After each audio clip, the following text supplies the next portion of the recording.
Iniciando mais um podcast, Silvio Rodrigues apresenta. Hoje o tema, bastidores do futebol, a paixão do brasileiro. E é claro que o convidado super especial, desde 95, no mundo do jornalismo esportivo, já com Copas do Mundo no currículo e muito mais. Mas essa história nós vamos descobrir aqui no podcast. Ele, Fabiano Fará. Seja bem-vindo, meu amigo. Que saudade de você. Saudade também, Silvio. Primeiro, obrigado pelo convite. É o primeiro podcast que eu participo presencialmente assim.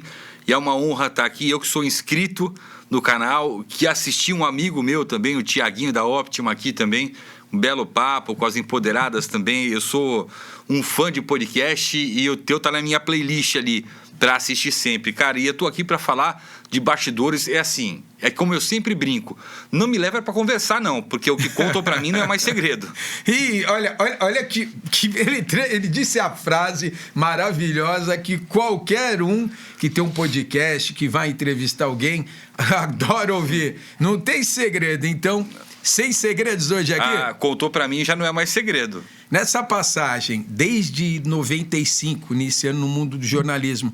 Mas antes disso, o Fabiano, como é que o Fabiano chegou no mundo esportivo? Como é que veio na cabeça do Fabiano falar, poxa, um dia eu quero ser jornalista, eu quero estar cobrindo o mundo esportivo, eu jogava futebol, ou aconteceu algum episódio que, de repente, ficou isso na sua mente? Ou o que te levou para esse caminho? Cara, é assim... É bem complicado.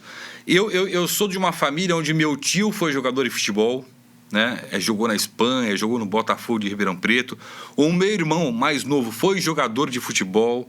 O meu pai não seguiu carreira de futebol, mas gostava de futebol.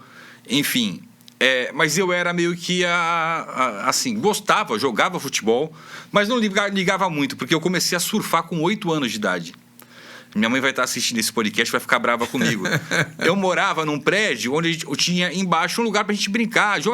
Na época que você jogava bola na rua, sabe? Onde você morava? Ali na Major Santos Silva, né? A minha mãe mora até hoje lá. No Imbaré. Imbaré ali próximo, divisa com Macuco, né? Eu sou nascido em Santos e fui criado lá, né? A maior parte da minha juventude. E eu falava, mãe, vou descer pra jogar bola. Tá bom, o seu irmão tá jogando lá, tá bom. Só que assim, eu tinha achado uma prancha toda quebrada no lixo. Eu olhei e falei, pô, que interessante, né? E eu pegava... não ia pra jogar bola. Pegava, descia, escondia a minha prancha junto com as bicicletas no bicicletário do prédio. Pegava a prancha toda quebrada, assim, quilha, e corria o Canal 4 até a praia. E me jogava na água, assim, eu não tinha noção se tinha onda, se não tinha onda, tal, não sei o que lá. E me jogava ali, só que eu não sabia nadar, porque eu tinha 8 anos, né? E aí aquele negócio de debater, e eu comecei a fazer isso, indo e voltando. Tanto é que, cara, assim, muita gente vai se surpreender, mas o meu esporte favorito é o surf. Olha. Eu sou um apaixonado, eu fui surfista profissional. Foi? Fui. Até qual idade tu teve essa rotina? Até mesmo sendo jornalista, já trabalhando com o futebol, né? No futebol, cobrindo futebol, eu cheguei até 2007 a competir profissionalmente. Competiu profissionalmente? Sim, paguei minha faculdade de jornalismo com patrocínio. Tu não era panela, não. Não, pô. Eu comecei cedo, comecei a aprender. Você começa a ficar no meio dos caras mais velhos, sabe? Tipo, pô, moleque, vai lá, pega a parafina pra mim. Tu pegou a época dos irmãos Salazar? Então, eu sou mais novo que eles, mas assim, as primeiras baterias de campeonatos eu caí com picuruta, pô. Brincadeira. É uma lenda, né? Não, eu ficava assistindo o cara surfar, não conseguia pegar, não deixava uma onda pra mim, né? Na primeiro campeonato que ele não caiu na minha bateria, eu consegui passar de fase, né? Mas assim, era uma diversão, cara, e uma terapia ao mesmo tempo, né? Mas eu jogava futebol, também gostava, eram os esportes que eu gostava, né? O surf em primeiro lugar e o futebol. E gostava muito de assistir basquete. Pela plástica, mais NBA, sabe aquela plástica? Eu adoro uniformes de basquete, aquelas coisas todas. E aí, só que eu não tinha na cabeça definido, nunca pensei em ser jornalista. Em que momento isso começou a se definir? Cara, é assim, eu estudei no Colégio Santista, né? Colégio Marista, e cheguei desde do prézinho até o segundo colegial, quando eu bombei. Porque eu bolei algumas aulas para ir surfar, participar de campeonatos e tal. Então, muita falta, fiquei em muitas matérias de recuperação e reprovei. E aí fui para o Santa Cecília. E aí fiz o segundo colegial, o terceiro colegial, me formei. Falei, pô, e agora? Pô, o que tá aqui? Deixa eu ver o que dá dinheiro aqui, então, Só vai. pra gente se situar, qual era o ano? Ai, rapaz, você me pegou. Eu sou nascido em 74, me pegou. Acho que era 90, 91... Não, 92, por aí. Aí, 92. Aí eu falei, sabe uma coisa? Deixa eu ver aqui. Pô, tinha ciências da computação na época, administração de empresas. Aí a última opção eu falei, vou botar jornalismo, pô.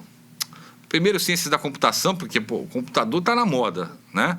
Tava começando. Tá começando. Administração de empresas, pô, qualquer coisa, posso trabalhar numa empresa aí, vou ter um negócio e tal. E jornalismo. Eu passei nas 3. E na hora de decidir o que ia fazer, eu falei, eu vou pro jornalismo. E foi ali que assim, um primeiro ano do jornalismo é muito maçante, né? Muita teoria, muita coisa assim. E eu falei, pô, cara, eu vou ficar no bar lá embaixo. E eu chegava muitas vezes de treinar do surf. Eu fiz na Unisantos, que era na Euclides da Cunha ali, onde hoje só tem um prédio lá, né? Prédio de residencial. E eu saía ali do Canal 1 de treinar de surf com a bicicletinha, chegava lá pro Seu Roque, que era o Seu Roque, guarda pra mim. E subia com a bermuda molhada, camiseta molhada. E assim, e nunca tive um caderno na faculdade, cara. Mãe, desculpa, mãe, eu tô falando. Eu falei que não... O importante, ela deve estar orgulhosa aonde você chegou. Não, porque a minha esposa sabe de tudo isso porque ela é formada comigo. E a jornalista também, a Lúcia, ela sabe de tudo isso, mas... Então, aí eu comecei... O que ela se apaixonou pelo jornalista, pelo surfista?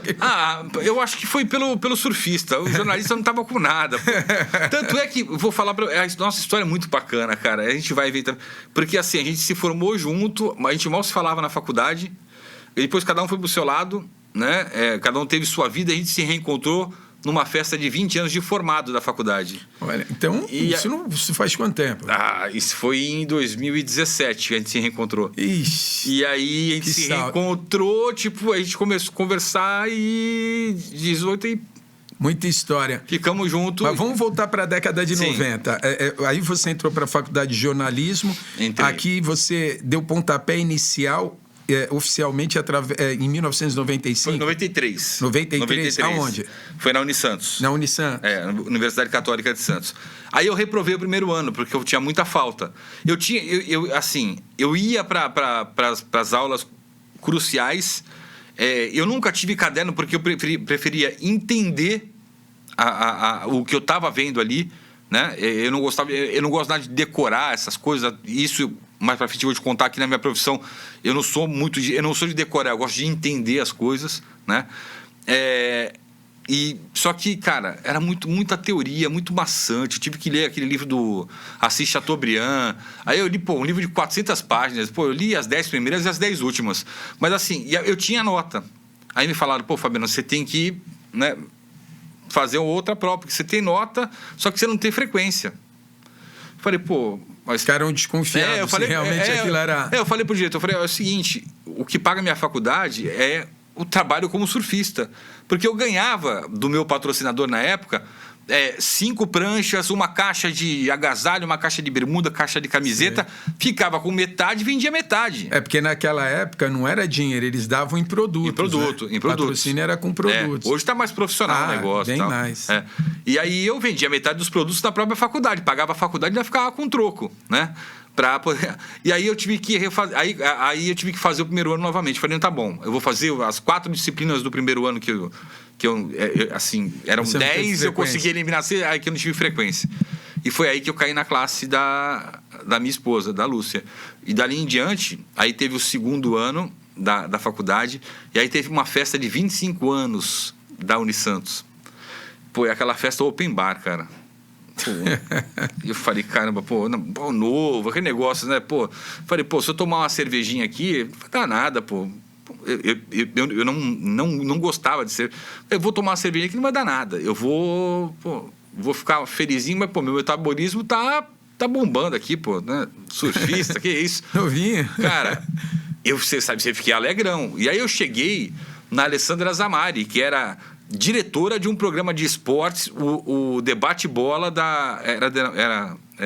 era bate-bola da TV Mar.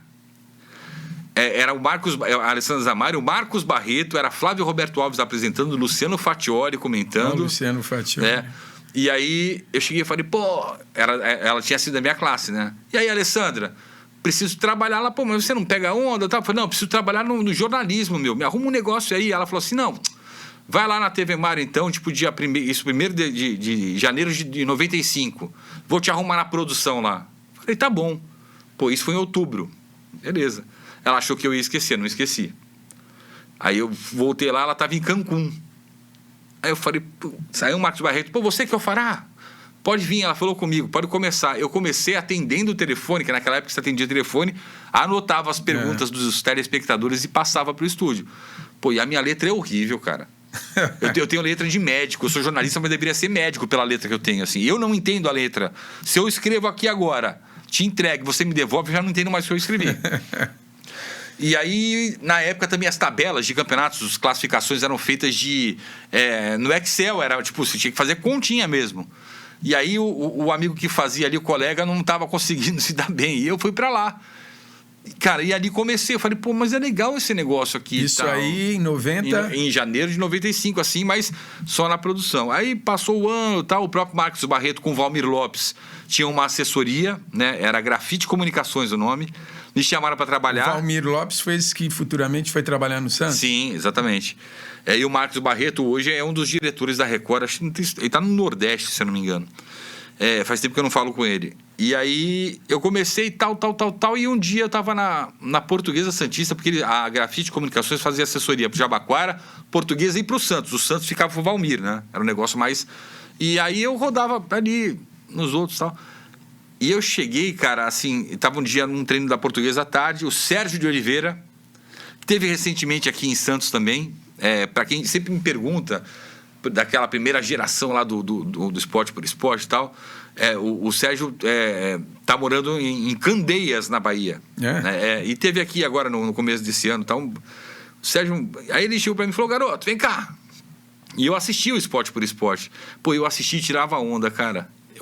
A gente ligava para lá e mandava pergunta, Armando, você conhece o jogador Otero? Nem existia o jogador. E o Armando respondia, artista que ele era pra caramba, ele respondia. E aí, com meus amigos, tirava onda. Olha só como é que é.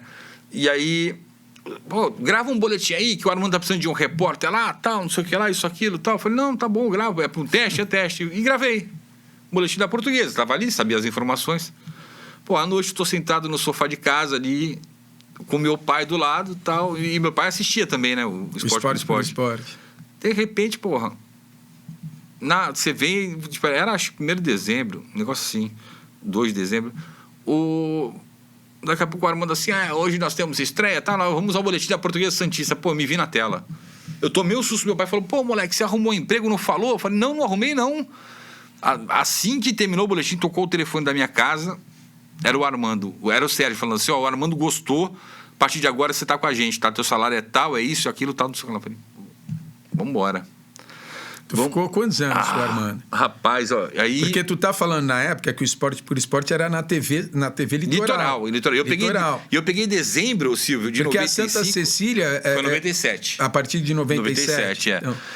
Eu peguei dezembro de 95, que o Santos estava naquela reta final de Campeonato Brasileiro, e só que aquele time do Santos era brigado com a equipe esportiva da Rádio Cultura e do Esporte por Esporte. Cara, e olha só a furiosa.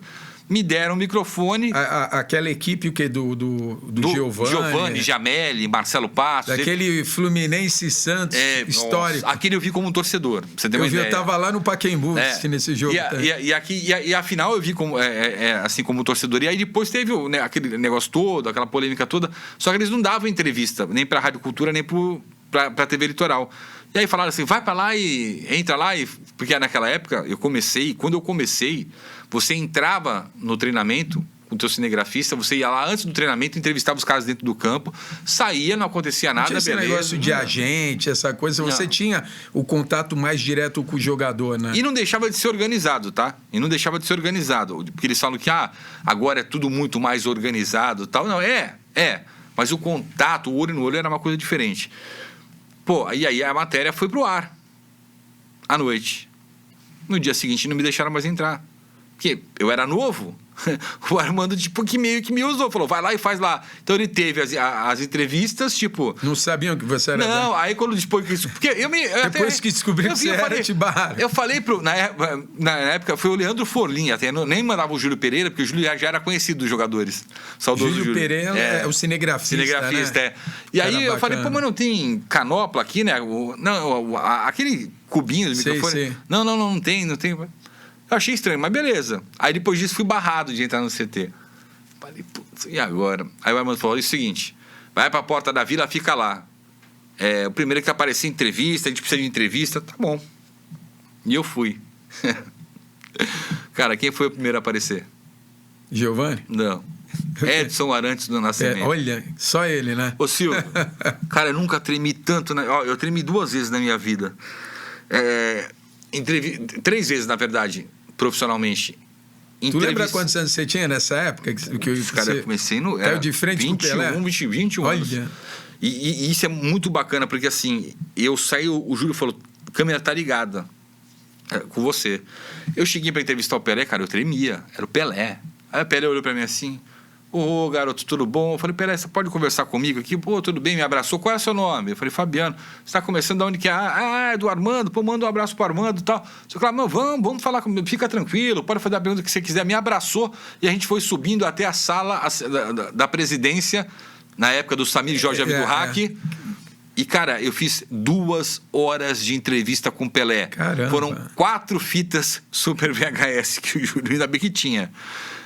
E naquele dia não teve programa. Teve o Fabiano entrevistando o Pelé. E um detalhe muito curioso. Eles jogaram Jogaram tudo. Falaram, porque peraí. Pô, inédito. A gente nunca conseguiu isso aqui, pô, né? Pô, bota aí, pô, o moleque mandou bem pra caramba. Bota. E foi pro ar. E tudo assim. E o programa tinha 1 hora. Era diário, mas tinha 1 hora. Naquele dia abriram a exceção, o programa teve 2 horas. Teve, tipo assim, eles só faziam os intervalos de, tipo, 1 minutinho, 2 minutinhos, a cada meia hora, porque acabava, né? Era o que tinha de fitas. Eram 4 fitas de meia hora. E, cara, de lá, dali pra frente, o Pelé sempre me chamou pelo nome. Eu vou, assim, teve uma época que o Pelé teve aqui, lembra? Que ele era coordenador das categorias de base, a gente entrevistava e tal. Só que eu tava na Globo já em 2014, ano de Copa do Mundo. Quando saiu a convocação para a Copa do Mundo, né, do Brasil, o Pelé ia lançar um livro no Shopping Morumbi, em São Paulo. Um livro com um inglês, né? Uma biografia autorizada do Pelé. E aí, eu tava no treino do Santos aqui, e aí me ligaram e falaram, você vai subir, você vai fazer pra TV o lançamento do livro do Pelé, tá? E dali você vai pro Morumbi fazer o jogo do São Paulo, que o repórter teve um problema, só que o jogo é pra rádio. Isso pra só situar, qual é a emissora? O Globo. Já tava na Globo. A Globo. Eu dei um salto aqui pra mostrar, só pra falar a questão do Pelé. E, pô, eu falei, combinei com a assessoria, pô, eu posso abrir? Eu vou abrir, fazer uma pergunta, eu combinei com o cinegrafista, você fica aí, eu vou sair de fininho, o carro me pega ali, eu vou pro Morumbi, né? Isso foi 2014, é isso mesmo. E aí a gente tinha saído convocação aí eu, Pelé, tal, não sei o que lá, ele olhou pra mim assim, Fabiano, como vai? Tudo bom? Como é que tá o pessoal lá em Santos? Eu falei, tá tudo bem, pô. Imagine aquela sala lotada, o mundo inteiro olha pra você assim. Aí eu, tudo bem, Pelé, tá, pô, satisfação, pô, não sei o que lá, pô, tá envelhecendo, aquela brincadeira do Pelé, aquelas coisas. Falei, pô, é o seguinte, tal, eu perguntei do Kaká, que acho que não tinha sido convocado, enfim, alguma coisa assim, não lembro. E ele me respondeu. Aí eu combinei, quando estiverem fazendo a terceira pergunta para ele, eu vou levantar de fininho e vou embora. Fizeram a terceira pergunta para ele, eu levantei, ele, opa, só um minutinho, ô Fabiano, vai embora não, que eu preciso falar com você depois da entrevista aqui. Pô, todo mundo, rau! Falei, eita! Aí eu sentei, o cara olhou para mim e falou assim, aí eu mandei uma mensagem pro meu chefe, que era Oswaldo Pascoal na época, Sim. E falei, Pascoal, aconteceu isso, ele fica aí. Mas é o seguinte, vê se tu vai chegar no Morumbi, assim, é perto, mas tu vai chegar, não tem problema. Acabou o Pelé. Eu falei, Fabiano, vem cá, ó, só tem esse exemplar, falou pro autor, só, não tem problema, abriu, autografou, falou, ó, esse é seu. Pô. Lembra daquela primeira entrevista? Falei, lembro, pois é, tal, você sempre foi uma pessoa que eu sabia que ia crescer na profissão, tal, pô, até me arrepia, cara. E eu saí vindo dele, eu saí de lá e foi a última vez que eu entrevistei o Pelé. Sim, 2014. 14. Vamos voltar para a década de 90, no seu início, que aqui são os bastidores, aí você no Esporte por Esporte, você ficou quanto tempo no Esporte por Esporte? Eu fiquei na fase da TV Litoral, 95, né, final 95, 96. Aí, quando ia para o Santa Cecília, quando a família Teixeira comprou da família Mussi, a TV Litoral, queriam, não a família Teixeira, mas as pessoas que tomavam conta ali da TV, ou que iam assumir a TV, né? Queriam que fosse só o programa, que fosse o Armando, o Pedro de Paulo Neto e o Sérgio de Oliveira, que eram os 3 sócios do programa, né? E aí que eu falo, cara, que o Armando é uma pessoa que, assim, eu sempre falo, o Armando Gomes, se não fosse a oportunidade dada por ele, eu não teria absolutamente nada. Eu acho que você e vários, né? Porque ele abriu, né, para muita gente. Ele fazia muito questão. O Armando falou assim, é o seguinte, ou vai todo mundo ou não vai ninguém. Aí, não, pô, Armando, a gente vai pagar para você. Não, eu quero pagar o horário, mas eu quero levar a minha equipe. E aí, qual é o nome? Esse. Ah, pô, mas o Fabiano ainda estuda na Unisantos, tal, não sei o que lá. Era o ano que eu ia me formar. Pede para ele vir pro Santa. Não, ele vai estudar onde ele quiser. Ele é da minha equipe, na minha equipe ele é meu repórter. E faz a mesa, tá, não, tá bom. E a gente foi. Aí fiquei. Em 97 me formei em 97, em 98 só esporte, em 99 fui contratado pelo jornalismo da Santa Cecília. As pessoas que não queriam lá atrás, tipo, né, mudaram, cada um foi pro seu canto, houve uma reformulação e aí... Na época que isso era acho que o Chalub. Chalub, né? Então, era o Chalub, o Aristides que tá lá ainda. O Aristides. Enfim, e aí, só que não tinha um pessoal legal. O próprio Irineu Alves, que apresenta até hoje, estava lá, tal. Mas assim, era aquele negócio. Pô, eles estavam com um pensamento de TV, eu entendo, compreendo. Mas a minha carreira poderia parar ali. Mas o Armando bateu o pé, porque eu era o único moleque daquela equipe. O resto era tudo cara experiente, já aposentado, Jaime Matias, Pinheiro Neto, Silvio Ruiz, Pedro de Paulo Neto, Armando Gomes, Sérgio de Oliveira, tinha, acho que o Douglas Porto também. Cara, olha só, era o Vitor Moran. Cara, era um timaço. E eu aprendi no meio desses caras. Tanto é, Silvio, que eu te falo, hoje, os ex-jogadores do Santos, os ídolos do Santos, esses me chamam pelo nome, me param para conversar comigo, a gente troca ideia, a gente lembra daquela época, porque eu fui criado no meio desses caras. Sim. Entendeu? Os atuais já não... Já é aquele negócio, aquele mimimi todo. Porque os repórteres naquela época, eles eram polêmicos, né? Sim. Silvio Ruiz, o Pinheiro Neto, Nossa, então. Pinheiro Neto causava, o Silvio Ruiz causava, né? Que eu tô me lembrando agora, dos mais que... O Jaime Matias nos comentários também. O Jaime Matias lá também era forte. Vitor Moran, muito bom. É porque o Silvio Ruiz, ele fazia muita cobertura também, o Pinheiro Neto também. Exato. Então por isso que era mais pela Globo, outro pela Bandeirantes. O Pinheiro Neto, então, bateu de frente várias vezes com o Luxemburgo. Opa! Tiveram, assim, conflitos fortes mesmo. Eu aprendi com eles, cara, porque eu bati de frente com o Muricy, quando ele foi, caras aí. E desafiaram o Luxemburgo, uma oportunidade, desafiaram o Luxemburgo aí no Esporte por Esporte, e aí ele foi. E aí teve aí no programa praticamente foi um embate entre ele e o Pinheiro Neto. E o Pinheiro não afinou. Foi pra cima. Não afinou. Foi assim que eu aprendi. Cara, não tem porquê, eu tenho a minha opinião. Mas fala uma coisa, como são os diziam que o Pinheiro Neto era folgado. Pô, o Pinheiro, rapaz. Que ele não afinava, mas que ele era folgado. Pô, tem uma história bacana do Pinheiro Neto, assim, ele era torcedor do São Paulo, tá? Ele era tricolor, torcedor do São Paulo. E tem uma vez ele fez um jogo Santos e São Paulo na Vila Belmiro, essa história aí o Armando contava direto. E aí o São Paulo ganhou do Santos. E ele ele usava o transporte público. E ele andou da Vila até o Canal 2, naquela época, cheio de torcedor do Santos, né?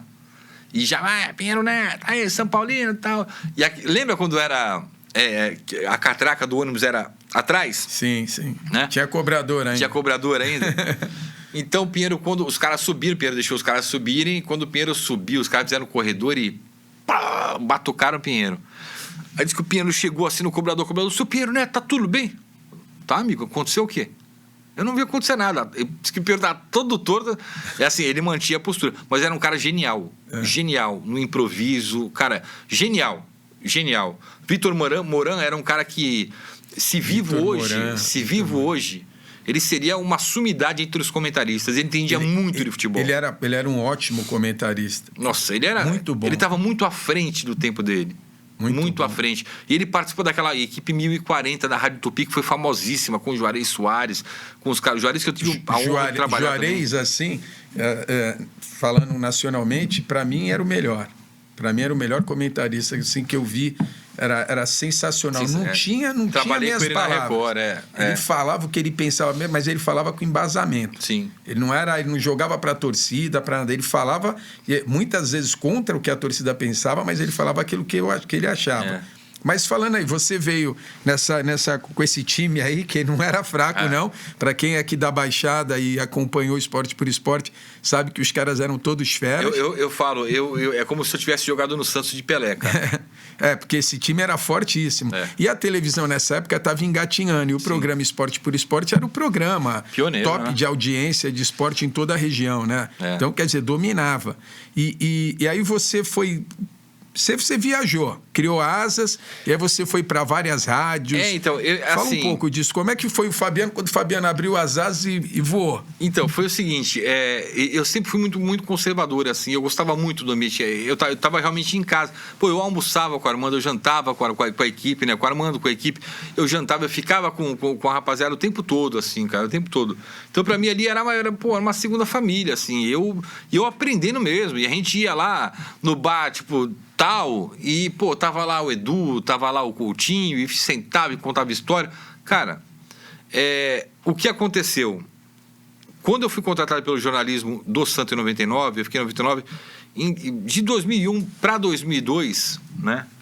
Em 2002 foi isso. Teve até a final do Santos, do Campeonato Brasileiro, lembra? Santos foi campeão brasileiro contra o Corinthians. Com a molecada, e oferecendo para fazer, eu falei, eu não quero fazer. Mas por quê? Não, porque... Então, eu tava passando uma fase assim, eu tava fazendo muito geral. Eu tava no geral e no esporte, no geral. Só que o geral era muita coisa que me deixava pra baixo, cara. O que, por exemplo? Morte. Eu fiz matéria de filho que matou a mãe afogada num tanque em São Vicente. Eu fiz matéria de que estupraram uma menina de 5 anos e eu vi a menina jogada na linha do trem. Sabe, cara, coisa de tiro em delegacia que teve. Isso foi te deprimindo. Cara, isso foi me deixando assim... Eu fui murchando, eu falei, gente, eu não quero isso pra minha vida. Mas aí eu pensei, pô, se eu não quero isso, eu tenho que correr daqui. E se eu voltar só pro esporte, cara, não dá. Porque assim, eu tava naquele negócio. Pô, o que vai acontecer, o que vai acontecer, o que vai acontecer? Eu já tinha perdido meu pai, então tudo foi aquilo, fui acumulando. Que ano isso? Só pra gente... Eu perdi meu pai em 2001 e em 2002, foi o ano que eu... Aí em 2003... E você tava onde mesmo? No Santa. No Santa. Aí em 2003 eu falei, cara, eu vou começar a procurar alguma coisa para fazer, eu preciso correr para algum lugar. Mas eu não tinha eu tinha vergonha. Eu sempre fui um cara muito envergonhado, cara. Eu assim, fora... É engraçado, acendeu a luz, eu saio falando. Eu acho que eu criei esse negócio... Não é que é automático, O jornalista é uma coisa, agora o Fabiano é outra. Eu sou muito tímido. Você é mais introvertido? Eu sou muito introvertido, assim. Eu sou o cara mais na minha, de olhar, observar e tal. E eu não gostava de pedir as coisas para as pessoas. Eu não gostava disso, não gostava. Aí teve um episódio que o Irineu Alves saiu de férias. Eu acho que o Marcelo Teixeira percebeu que eu estava meio para baixo. Falei, pô, vamos dar uma levantada no Fabiano. O Irineu saiu de férias e ele falou assim, vem cá. Fabiano, o Fidalgo, o Fidalgo, Antônio Marcos Fidalgo era o meu supervisor. O Fidalgo me deu grandes oportunidades. Ele falou assim, bota o Fará para apresentar o Caderno Regional. Fidalgo, pô, mas bota o Fará para apresentar. Falei, putz, apresentar? Mas eu falei, mas Fidalgo, eu nunca vesti um terno na minha vida, eu odeio terno, eu andava de bermuda e boné. Surfista. Não, cara, ele pediu, pô, tá bom, vamos lá. Na primeira, assim, e tinha o TP, e eu sempre fui muito de improvisar. Eu não gosto do TP. Eu não gosto, eu também não. Eu aprendi no Esporte por Esporte sem TP. É como a gente está conversando aqui, cara. É olho no olho. Gosto, entendeu? E aí tinha o TP, porque aí é um jornal, é uma coisa mais formal, tal. E tinha uma palavra que era secreção vaginal. E logo na abertura, na escalada do jornal. E foi a primeira vez que eu apresentei. E aí eu vi, no ritmo tal, eu falei vagina secrecional, ao invés de secreção vaginal. Cara, aquilo no começo do jornal tinha meia hora. Foi no minuto 2 do jornal. Aquilo me derrubou. Eu fui para baixo o jornal todo. Tanto que eu saí do jornal, No dia seguinte, de manhã, eu bati na porta do Marcelo e do Fidalgo e falei assim, ó, tô parando com o jornalismo. Mas por quê? Eu falei, não quero mais, eu não quero. Fiquei uma semana na minha casa. Não queria mais. Falei, não quero mais. Não fui no Esporte por Esporte. Falei, Armando, já deu pra mim, não é pra mim isso. Tenho que buscar outra coisa, sei lá, eu vou fazer outra coisa. Cara, isso me derruba. Eu tenho uma crítica muito grande, uma autocrítica enorme, Silvio, enorme, assim. Eu não consigo me perdoar quando eu erro, entendeu? E aquilo foi, e aí, uma semana ali e tal, e de repente chega a minha mãe com o jornal A Tribuna, foi uma outra pessoa que não sabe, e eu contei para a esposa dele há pouco tempo, com uma coluna, Jogo Aberto, que era escrita pelo Eduardo Silva. Sim, o Edu, que é o chefe de... E ali ele falava muito de esporte amador e tal. A coluna foi toda sobre o Fabiano Fará, mas me botando lá em cima, cara. O Edu é um cara sensacional. Um jovem que tem talento, vai ser o futuro, que no esporte, no geral, isso, aquilo, versátil. Eu falei, mãe, isso aí alguém pediu, o Marcelo Teixeira deve ter pedido para ele falar, deixa, não quero. Excepcionalmente, no domingo saiu a coluna dele também, novamente falando de mim. Acho que o Edu de longe sentiu. E aquilo ali eu olhei, eu falei, cara, se ele... Putz, e o Eduardo Silva tinha sempre comigo como um cara com uma referência, pô, do jornalismo. Falei, vamos voltar. Então tá bom. Eu passei uma semana meio que... né? E voltei. Eu falei, só que é o seguinte, Irineu, agora pode sair de férias de novo, que agora eu vou fazer essa porcaria aí. Mas você fala... É que se eu falo palavra, minha mulher não gosta. Mas eu falo bastante. Fui. Cara, apresentei... Um mês, não errei uma palavra, eu escrevi o jornal e falava assim, não quero mais essa porra desse TP, tira isso daqui, tira, eu tenho que entender o que eu tô falando. Qual que tem que ter a deixa pra matéria entrar? Tem, pra soltar o VT, beleza, eu dou a deixa que vocês quiserem, mas tira essa merda da minha frente. E foi. Ficou quanto tempo? Aí eu fiquei só as férias do Irineu, né? Aí depois eu ganhei um programa de domingo, chamado Revista de Domingo, que é o ar do domingo, e aí eu tinha liberdade editorial, aí eu criava, eu botava cinegrafista pra virar ator, e contava história, cara, e fazia nego pular, de asa delta. Isso daí 2000? Isso aí em 2003. Aí ali eu falei, cara... E quando é que foi, aqui só pra gente caminhar cronologicamente, como aconteceu, porque você cobriu Copas do Mundo, e a primeira foi da Alemanha. Foi 2006. Como é que foi esse caminho? Aí o que aconteceu? Depois de tudo aquilo, dessa minha reviravolta e tal, eu cheguei como se fosse um elevador no último andar. Eu não ia subir mais, nem ia pro lado. Eu ia cair, se eu não trocasse de elevador. Aí eu falei, então, chegou a hora. Vou começar a procurar alguma coisa em São Paulo, porque São Paulo é São Paulo, né? E encontrava muito com pessoas de São Paulo em jogos do Santos na Vila tal, e trocava. Foi quando o Silvio saiu, se aposentou na Globo. Silvio Ruiz recebeu a proposta para ir para a Record com o Milton Neves, recusou, porque o Ednei tinha ido para o Sport TV, para a Globo, e me indicaram. E eu chegando para trabalhar no Santa, tocou o telefone, o Milton Neves falou, tem como você vir aqui? Paulo Roberto Martins, tem como você vir aqui para eu conversar com você, tal, porque o Silvio indicou. Vem agora. Aí eu olhei, falei pra minha chefe, falei, é o seguinte, vou ser bem sincero, aconteceu isso, pode me dar falta que eu tô indo. Eu fui. Cara, quando eu cheguei lá, os caras falaram, não, é ele, vai ser ele, tá fechado. Pô, era Milton Neves, Juarez Soares, Paulo Roberto Martins, tinha Dirceu Maravilha, Jorge Vinícius. Ai, que seleção. Os caras, Alex Miller, tava lá, Sérgio Orindi, cara do Rio. Cara, os caras montaram um time pra Copa do Mundo. Eu falei, bom, eu vim para ficar aqui em São Paulo, mas tá ótimo. Desci e falei, bom, tem que ter exclusividade? Não, mas jornalismo você não vai poder fazer lá, porque você vai estar, o Esporte por Esporte você continua, que pra gente é bom, né? Agora, aí eu pedi demissão, e o Marcelo Teixeira, cara, é uma pessoa que eu falo com ele até hoje, meu amicíssimo, falou para mim assim, por tudo que você fez por nós aqui. E eu fui coordenador de jogos da Unisanta, ajudei a revelar também o que fizeram comigo, eu consegui repassar um pouquinho. Ele falou assim, a gente vai te demitir para você pegar teu fundo de garantia, para você conseguir se manter em São Paulo. Você vai morar em São Paulo? Eu falei, não, vou morar aqui. Mas você não vai... Não, vou. E eu fui. E comecei, cara, é assim. E sempre cobrindo o Santos. Então, fazia os boletins do Santos daqui, mandava pra TV. Beleza? Mandava, girava pela TV Mar. Pra rádio agora, tal. Então, era na TV rádio. Era um negócio que consumia bastante. Tanto é que eu pedi, o Armando entendeu, ele reduziu. Eu fazia... O pessoal que não sabe, a TV Mar, que é regional, ela era afiliada à TV Manchete. A TV Manchete, na época, não é? Aí depois, que o Gastone Henrique vendeu para o Edir Macedo, e virou TV Record. Que é a Record hoje. Aí, e eu fazendo, e aí já saí, tipo, a nossa convocação para a Copa do Mundo. E eles faziam uma arte, né, com as fotos para colocar no jornal, nos jornais de São Paulo. Tinha muito disso no rádio lá de São Paulo, né? Cara, quando, para minha surpresa, a minha foto tava lá. Você foi escalado. Eu fui escalado. Aí Paulo, não, o Milton não quer ir, ele vai ficar aqui, nós vamos te levar como repórter. E eu fui para a Alemanha, cara. E aí eu fiz a minha primeira Copa do Mundo. Vamos lá nos bastidores, tá? Aí foi sua primeira Copa do Mundo, já um cara com mais experiência.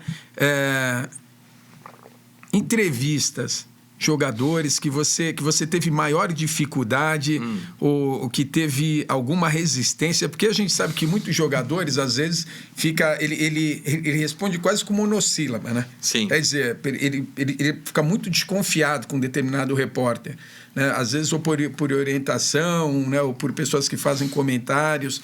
Mas você já viveu algum tipo de situação que você guardou, que chamou a atenção, que você traz para você hoje?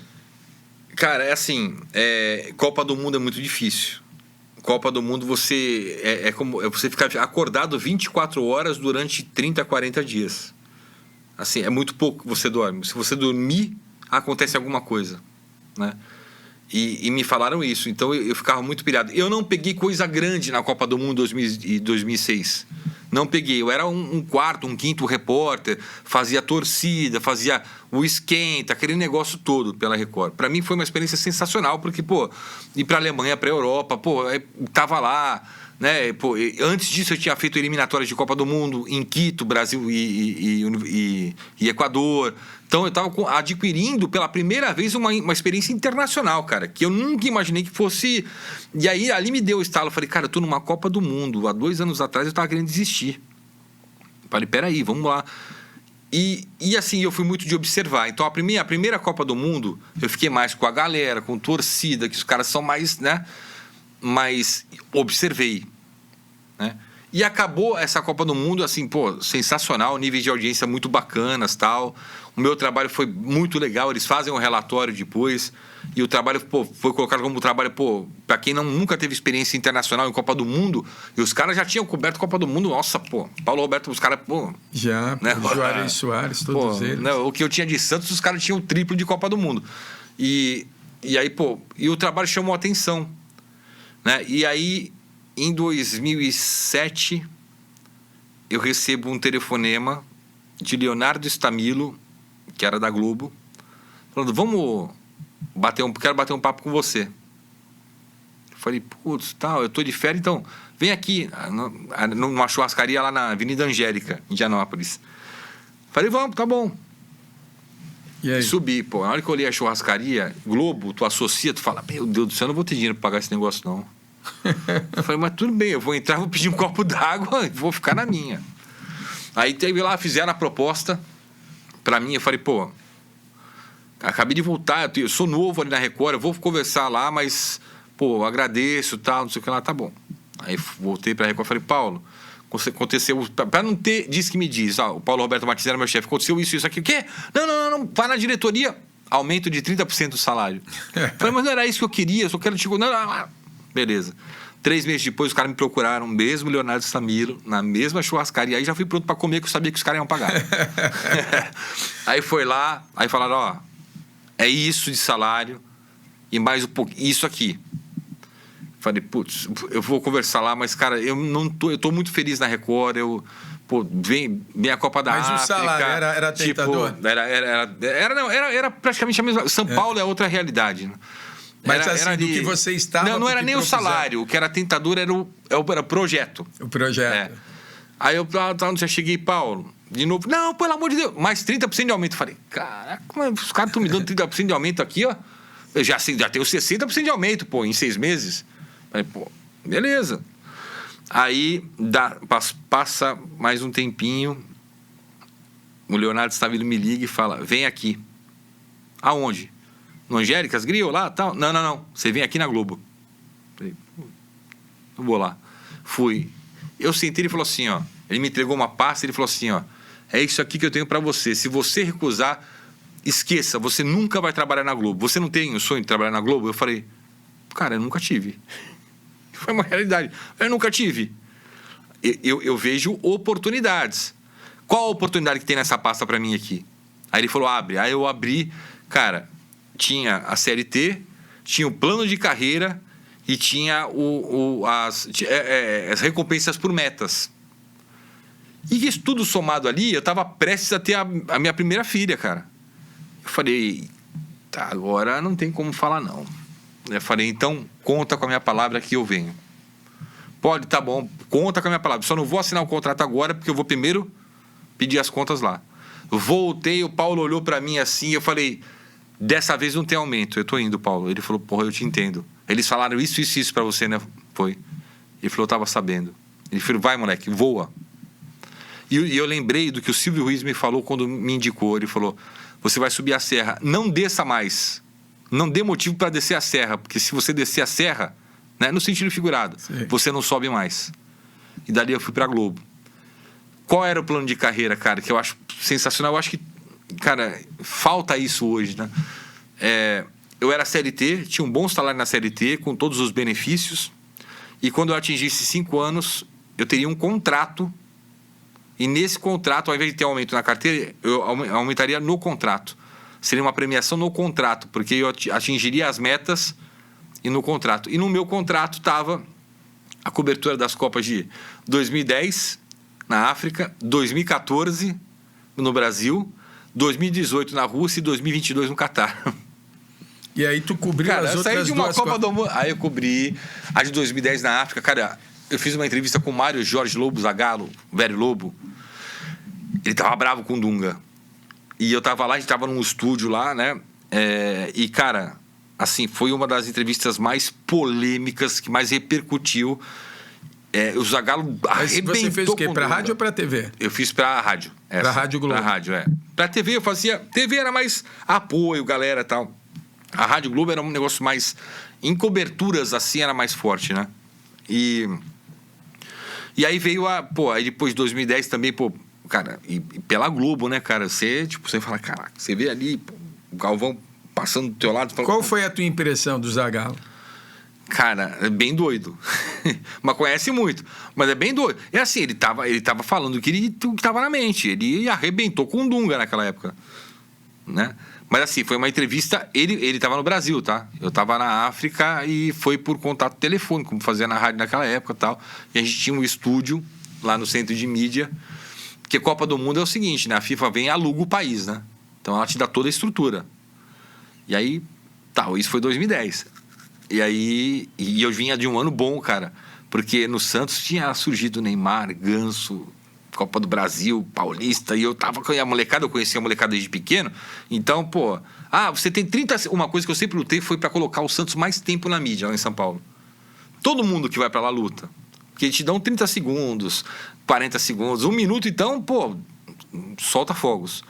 Aí eu comecei... Mas na época da molecada não teve essa então, aí eu comecei a apelar. Já na época do Robinho... Isso já não tinha, era pouco, né? Mas aí, aquele negócio, aí eu falei, sabe uma coisa? Aí eu comecei a apelar. Aí eu falei assim, quanto tempo eu tenho hoje? Você tem 30 segundos. Fala, acho que nem 30, vai dar 20 se der tempo de entrar. Falei, então eu posso dispensar essa molecada aqui, porque eu conheci o Robinho, o Neymar e o Ganso de pequeno, na base.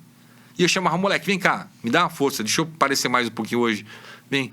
Aí na hora que o câmera abria aqui, mostrava, não, pelo amor de Deus, peraí que eu vou ver aqui com a edição, tal, não sei o que, lá. E pumba. Aí ficava 20 minutos, 25, e os caras ficavam bravos, os caras do Corinthians e tal. Porque aí o Santos começou a estourar. E aí eu cheguei na Copa do Mundo estourado também. Como o cara que entrevista o Neymar a hora que quer, que entrevista o Ganso a hora que quer. Isso já tá falando da Copa de 2014. De 10. Mas em 2010 eles estavam despontando ainda. Então, mas a Copa foi no meio do ano. Ah, tá. Aí, então, ele, começo do ano, foi avassalador do Santos, foi campeão paulista e da Copa do Brasil. É, né? Verdade. Então, pô, eu cheguei cheio de moral e fiz e comecei a apresentar programas na Rádio Globo, né? E fazer umas entradas pro PFC Internacional, que é aquele tipo pay-per-view da Globo, né? Então, eu fazia muitos programas de debate no PFC Internacional.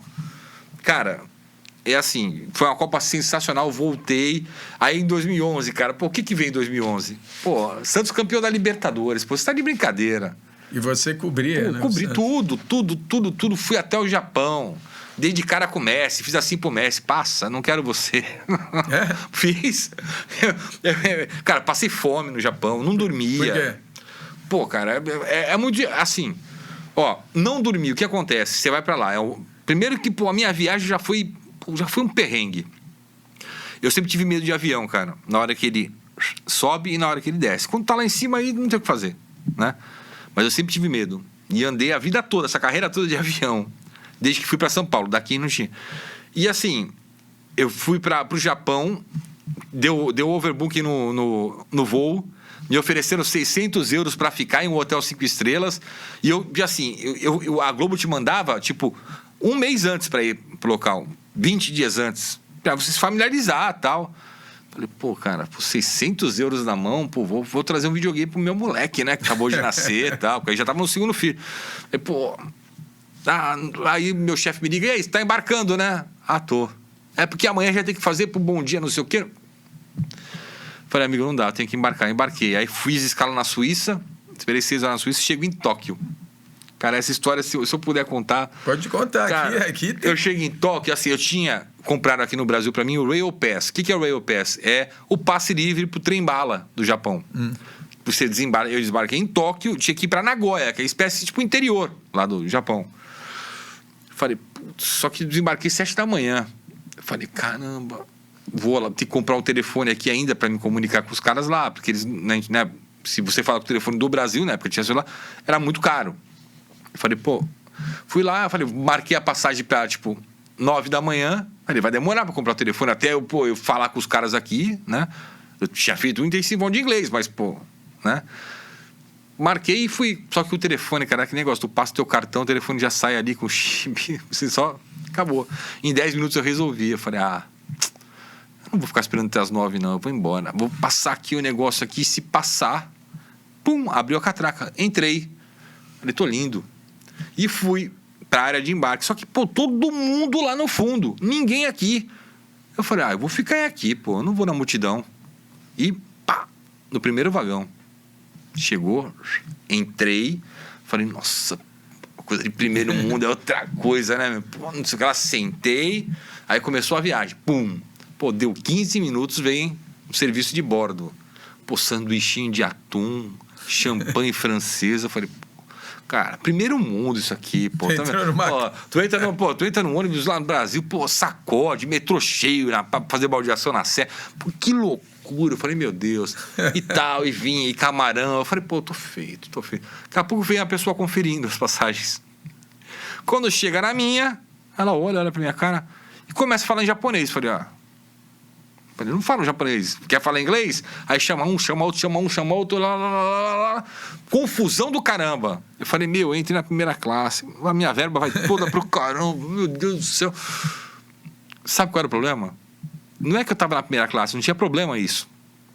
É que eu ia chegar antes do meu destino. Se tinha algum problema, no problem.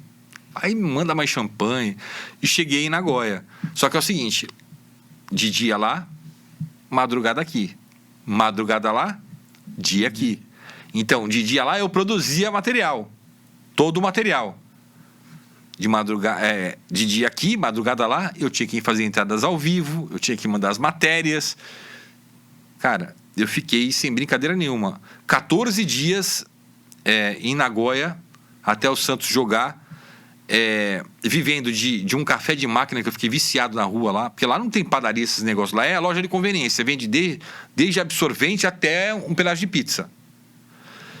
Cara, e assim, eu vivia desse café, que tinha em cada esquina tinha uma máquina, que era uma delícia aquele café, cara, um frio, menos 3 graus lá, e de waffle. Eu vivi 14 dias daquilo. daquilo, e sem dormir. E um dia, cara, eu acho que era o 13º dia, eu saio para ir para a concentração do Santos ia chegar, tal, não sei o que lá, me dá uma tontura muito forte. Eu falei, pô, cara, não tô comendo direito, tal. Mas aí eu vi todo mundo correndo para baixo do metrô. Você vê, em 5 dias eu aprendi aqueles símbolos todos lá. Já sabia fazer tudo lá, em 5 dias. É bom, o ser humano nem se adapta fácil, né? Todo mundo correndo, eu falei, que isso? Os caras estão correndo, o que tá acontecendo? Aí eu falei, pô, de novo a tontura. Eu falei, caramba. Aí eu abaixei e meti a mão no chão, cara, terremoto. Eu imaginei isso. Lá pra dentro, tranquilo. Peguei 2 terremotos, peguei um aviso de tsunami da Papua Nova Guiné. Não peguei neve na Suíça, mas não peguei neve. E o coração, como é que ficou? Cara, eu acho que eu tava mais cansado. Assim, só que valeu muito a pena. Aí depois você vai pra onde? Você sai do interiorzão, Nagoya, que não tinha... A comida japonesa daqui é uma maravilha, Silvio. Uma maravilha. Lá tu vê peixe boiando na água quente. Eu falei, não quero. Mas deixa eu caminhar aqui. Aí você, Copa de 2010, aí depois a final do Santos. Vamos um pouco mais pro universo dos jogadores. Hoje os jogadores têm agente, tem uma barreira. Você falou da época que você tinha um contato direto com os jogadores. O pessoal, muita gente fala que hoje nós vivemos uma geração do mimimi, que os jogadores eles não estão preparados para essa exposição, é sempre o pessoal agradando muito. Como é que você vê a nova geração, já por causa da internet, das redes sociais, como é que você vê a nova geração e até você como jornalista esportivo, como é que você vê esse universo? Eu estou fazendo aqui o contraponto, que tem o pessoal, não vou dizer que é mais conservador, mas chamam de raiz, que é o pessoal que vê o jogador hoje muito mimado, né? E tem o pessoal que vê hoje que apenas é o futebol mais profissionalizado como um entretenimento. Qual é a tua análise sobre isso? O futebol tem que ser profissionalizado realmente, tem que ser entretenimento, mas assim, tem que parar um pouquinho, porque eu também sou dessa opinião do mimimi. É assim, o jornalismo ele começou a ganhar no decorrer da vida dele várias outras funções debaixo do guarda-chuva dele. Uma delas é assessor de imprensa. O nome diz assessoria de imprensa. Você assessora a imprensa. Né? Isso foi feito muito bem, brilhantemente, como tocamos aqui pelo Valmir Lopes, como é feito pelo Thiago da Óptima. Tipo assim, e você também foi assessor? Eu fui gerente de comunicação no Santos. Foi diferente. Mas eu tinha uma visão de repórter, então facilitou meu trabalho, né?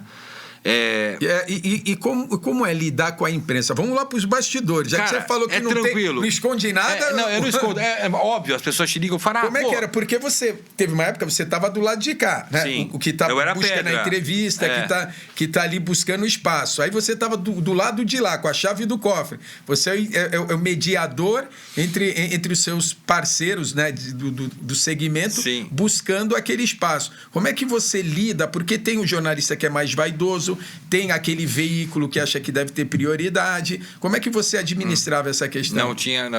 Por mais que eu tivesse deixado a Globo para ir para o Santos, não existia esse negócio de prioridade comigo assim.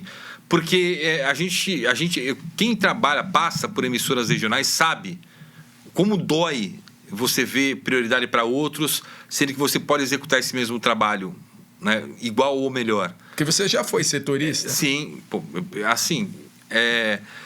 ali não havia prioridade. E com relação à informação, assim, eu fui bem claro pro presidente na época. Falei, ó... Qual era o presidente? O Modesto Roma. Falei, ó, eu tô aqui como profissional, tá? Se tiver que tratar de coisa e não quiser que a imprensa saiba, então trate longe de mim. Porque se tratar do meu lado e eu souber e me perguntarem, eu não vou mentir, eu vou falar a verdade.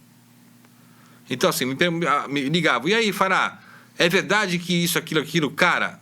Não sei, vou perguntar. Ele não deixava de perguntar nada. Ia lá na porta, presidente, é verdade isso? Mas não sei o que lá, não pode falar. Não, peraí, um pouquinho. Então o que a gente pode falar sobre isso? Porque eu não posso deixar o cara sem resposta. Porque aquele negócio, tu deixa o jornalista sem resposta, segura. Segura porque aí o cara vai a imaginação dele.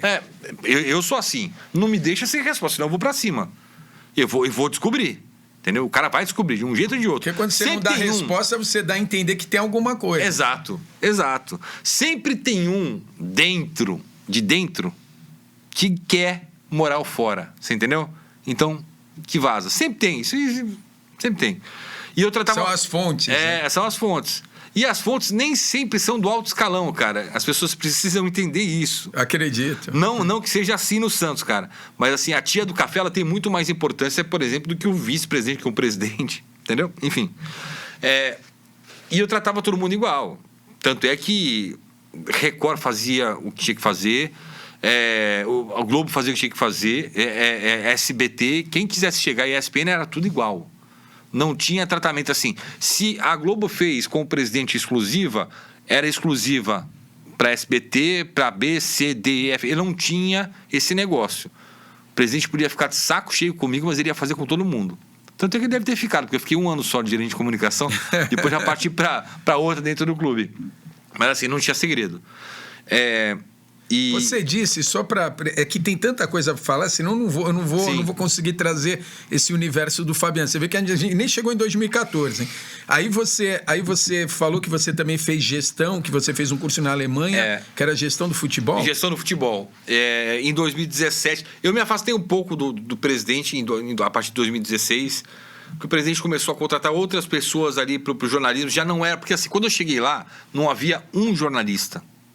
Eu montei a equipe com pessoas de confiança, pessoas que estavam empregadas, que aceitaram ganhar menos pelo projeto e por trabalhar no Santos. Tá? Entre elas, o André Mendes, que está até hoje lá. O Fábio Capellini, foi um cara que trabalhou comigo lá. Enfim, 80% dos que eu levei... O André Mendes era aquele que foi repórter da Santa Cecília? Ele. Sei, o André. Andrezinho, nosso gente boa. Brasileiro, cabelinho branco, Valmor Chagas. E tá cabelinho lá até branco hoje, né? Sempre teve. Se formou comigo, quer dizer, se formou na minha primeira turma, né? Mas fez faculdade comigo também. O André é gente boa. E assim, cara, não tem como você priorizar as coisas. Você, cara, lá dentro. E aí eu fiquei bravo com essa situação. Numa situação com o Robinho, não pelo Robinho. O presidente teve um problema no coração, foi internado às pressas na UTI do Hospital do Coração em São Paulo. Eu já não era mais gerente de comunicação, era executivo da presidência, ou seja, eu era o cara que falava não, era o cara mais odiado dentro do clube, porque eu não deixava chegar no presidente, essa era a minha função. E aí teve o negócio da renovação do Robinho. Eu me lembro que em fevereiro de 2016, Silvio, eu passei o carnaval, pulando o carnaval, com a Marisa, a advogada do Robinho, no telefone com o Robinho aqui. E nenhum deles podia saber que o presidente estava na UTI. E eu tinha que segurar golpes que tentavam dar no presidente dentro do clube. Que ia falar, tá na UTI, vamos afastar, vamos assumir nós aqui. Então, não quero mais o Robinho. E aí eu tinha que resolver. O Robinho falou, Fabiano, eu quero ficar, tal. Peraí, aí eu chegava lá no vice-presidente, no superintendente, ele quer ficar. Era o vice-presidente? Era o doutor Conforte. César Conforte, falecido, né? Que faleceu por Covid. O superintendente lá, esse eu nem lembro o nome, nem faço questão de lembrar também, porque isso aí era um mal pro Santos. Não joga nada, não quero nada disso, tal, não sei o que lá, tal. Tanto é que chegou na quarta-feira de cinzas, cara, o Robinho me ligou, Fabiano, me fala a real. Eu falei, cara, eu não posso te falar a real, mas eu vou te falar um conselho de quem te conhece desde pirralho. O que foi? Vai pro Atlético Mineiro. Ele, tu sabe, né? Eu falei, sei. Vai pra lá, aqui não vai rolar, Robinho. Mas o presidente me garantiu. Não é pelo presidente. Lá na frente você vai entender. Eu não posso te falar agora. Vai embora. Beleza, foi embora. Quando o presidente retomou, voltou e soube da história, espanou. Só que eu falei assim, pra cima de mim não vai espanar. Porque o único correto nessa história sou eu. E eu tô indo pro CT, eu quero que o senhor se dane agora. Eu vou pro CT repeler e vou ficar lá. Quero saber. Fui lá, tomar conta da Santos TV, me arrumo uma sala lá que eu vou pra lá. Né? E nisso, então quer mudar? Então faz o seguinte, mando falar pro Wolfsburg da Alemanha, vai fazer 2 semanas de gestão no esporte. Quando ele voltar, ele tem que assumir o futebol feminino, ajudar. Mas eu sou jornalista, não tenho que... Não, eu quero... Tá bom, fui, voltei pra Alemanha numa outra condição, conheci um clube maravilhoso, fiquei lá, fiz, voltei. Aí cheguei pra ele e falei assim, se eu for campeão, qual vai ser o bicho dessas meninas? Não, mulher não tem bicho. Tem bicho sim. Quanto que é? Fecha 5? Tá fechado, mas não vai bater campeão. Me espera. Quem foi campeão brasileiro feminino em 2017? Em cima do Corinthians. Santos. E ali eu fechei meu ciclo no Santos. Falei, ele pagou o bicho? Cara, ele pagou e assim, e veio com o meu. Eu falei, é deles, eu não quero, eu tenho meu salário. Pouca gente sabe, porque assim, tem muito hater na internet, tem muita gente, quando você passa de pedra pra vidraça, é difícil, cara. Mas assim, é óbvio que eu cometi erros normais de quem trabalha numa empresa, assim. Não erros de... E o ambiente mas clube... eu acertei mais do que eu errei. Mas o ambiente de clube é um ambiente cheio de milindres, né? Pô, todo mundo ali se acha cacique, caramba. né? Não, vaidade do caramba. Pô, e tem uns caras que não valem nada lá dentro. Não, pelo amor de Deus. O que a gente percebe nesse meio dos clubes, assim, é que há um milindre absurdo. Eu acho que o clube tem que se profissionalizar mesmo. E a memória desse tamanho aqui, ó, porque no começo da gestão, eu era gerente de comunicação, não tinha gerente de marketing, o clube precisava pagar o salário dos caras, estavam tudo indo embora, ia ter um jogo contra o Flamengo, eu acho, e precisava vender patrocínio pontual. E como eu tinha acabado de sair da Globo, eu tinha um relacionamento excepcional com o pessoal do marketing, do comercial da Globo, eu levantei para 3 jogos do Santos, quando chamava a camisa do Santos de Abadá, eu levantei quase 4 milhões de reais. Foi o que garantiu a permanência de muito jogador do Santos, campeão paulista e vice da Copa do Brasil daquele ano. Pergunte ao Dorival Júnior, que hoje é técnico do Ceará. Fala uma coisa, você... aí a gente deu um salto, mas e a Copa de 2014? No Brasil, como foi a experiência para você? Cara, não cobri... Conta alguma coisa de bastidores. Putz, cara, eu fui para Natal. Fiquei em Natal. Eu acompanhava a Itália e a Espanha, Natal. O meu hotel de frente para a praia. Cara, pô, Itália e Espanha só treinavam à noite. Era o dia inteiro na praia, tranquilo, passando as coisinhas e tal. Pô, tava navegando em céu de brigadeiro. Você tranquilo. Teve contato com a seleção? Com a seleção da Itália e da Espanha. E como é que são os jogadores? Como é que você vê? Como é que os caras se comportam? Pirlo da Itália, sensacional. Porque a Espanha tinha sido a campeã de 2010. Os caras são gentlemen, cara. Eles eram os atuais campeões. Os caras são gentlemen. Os caras respeitam. O zona mista, passam, você pergunta, eles te respondem, olhando no teu olho, com calma. Não tem um atrito, não tem treta, não tem nada. Qual é a diferença desse comportamento com o da seleção brasileira, por exemplo? Cultural. Porque na Europa... Como são os jogadores da seleção brasileira nessa... Cara, eles são mais... Assim, hoje a maioria é da Europa. Então, acostuma com a cultura europeia, que não é de dar muita entrevista. Não existe essa cobertura como é no Brasil, do futebol. Porque o brasileiro é apaixonado. O brasileiro consome o futebol o dia inteiro, se deixar. O time dele e tal. Seleção brasileira hoje menos. Mas consumia muito seleção brasileira, né? Na Europa, eles consomem. Mas eles consomem programas esportivos e tal. E não tem esse negócio de entrevista. Lá é assim, o técnico fala uma vez na semana, antes do jogo, e o capitão do time. Acabou.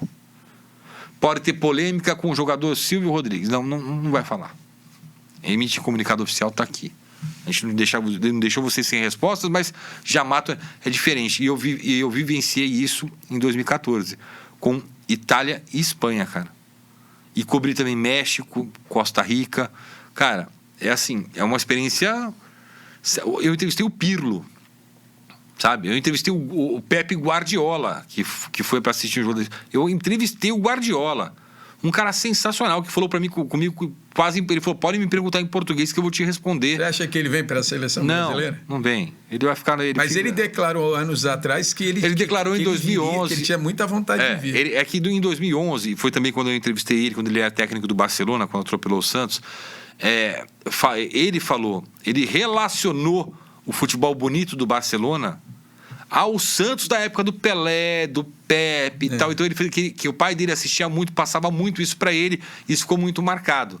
Então aí dali tem gente que já cria aquela história toda e traz, mas ele não vai sair do Manchester City, ele não sai de lá.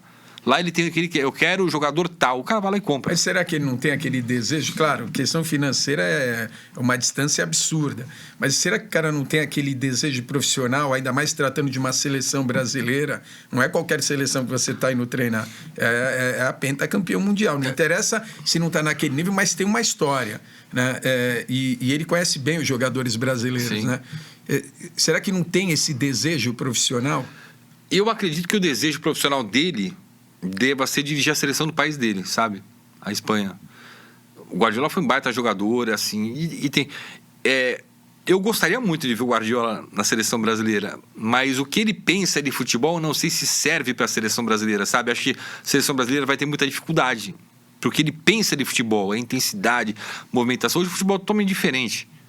É óbvio que eu queria ver essa invasão de gringos técnicos no futebol brasileiro. Isso só faz com que o técnico brasileiro comece a estudar mais. Saia da zona de conforto. E pare de dar porradinha em repórter e comece a estudar o que ele tem que fazer. Sabe? Nos bastidores tem muito isso. Cara, é demais.